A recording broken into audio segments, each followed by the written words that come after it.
La précédente génération de Honda Civic n'avait pas eu droit au break, l'actuelle, oui. Voici la nouvelle Civic Tourer, lointaine héritière de la Civic Aerodeck de 1998. Cette Civic Tourer mesure 4,54 m de long, soit 3 cm de moins qu'une Megane Estate. Avec sa face avant originale et sa poupe sculptée, ce break revendique un design tout sauf utilitaire. Il est pour l'instant proposé en France avec deux motorisations, le 1,8 litre essence ou le 1,6 litre diesel de 120 chevaux de notre modèle d'essai. Le break a droit au même niveau de finition que la berline, dont cette exécutive de milieu de gamme. A l'intérieur, on retrouve bien sûr la planche de bord de la berline à un détail près, ce petit bouton en bas de la console centrale qui commande une suspension pilotée mais uniquement sur le train arrière. La planche de bord est correctement présentée, sans plus pour la catégorie. À l'arrière, l'habitabilité est bonne et on retrouve la particularité des assises relevables qui permettent de dégager un grand volume.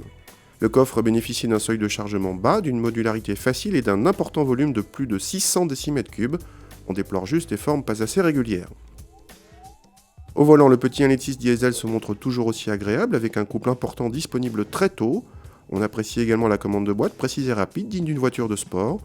Côté châssis, la suspension pilotée à l'arrière permet de garder un comportement assez constant quel que soit le niveau de charge. Les trois positions proposées, confort, normal et sport, ne font pas beaucoup de différence à l'avant pour le confort de filtration. En revanche, la position sport limite les mouvements de caisse en conduite rapide et rend la voiture assez dynamique.